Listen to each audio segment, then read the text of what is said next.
Chettinad Cement, perfect concrete choice. 63 years of excellence.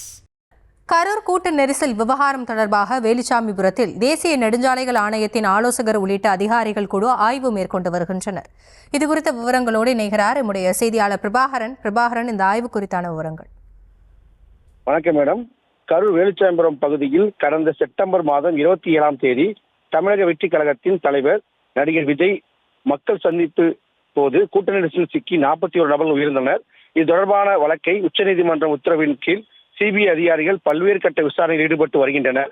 Karur Thanthonimalai சுற்றுலா மாளிகையில் தங்கியுள்ள சிபிஐ அதிகாரிகள் வேலுச்சாமிபுரம் பகுதியைச் சேர்ந்த பொதுமக்கள், வியாபாரிகள், கூட்ட நெரிசல் சம்பவத்தில் போது உயிரிழந்த உறவினர்கள், காயமடைந்தவர்கள், ஆம்புலன்ஸ் ஓட்டுநர்கள் மற்றும் மின்சாரத்துறை, நெடுஞ்சாலைத்துறை அதிகாரிகள் மற்றும் பிரேத பரிசோதனை செய்த அரசு மருத்துவர்கள், காவல்துறையினர் உள்ளிட்ட பல்வேறு நபர்களிடம் இதுவரை விசாரணை நடத்தியுள்ளனர். தொடர்ந்து சிபிஐ அதிகாரிகள் விசாரணை மேற்கொண்டு வருகின்றனர். கரூர் துயர சம்பவம் தொடர்பாக மிக குறுகிய சாலையில் அனுமதி அளிக்கப்பட்டதற்கான காரணம் கூட்ட நெரிசல் ஏற்பட்டதாக பல்வேறு குற்றச்சாட்டுகள் இருந்து வந்தது.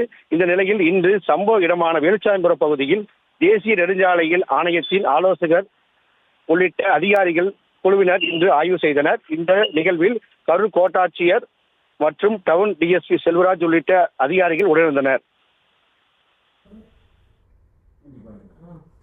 விவரங்களுக்கு நன்றி Prabhakaran. Chettinad Cement, perfect concrete choice. 63 years of excellence.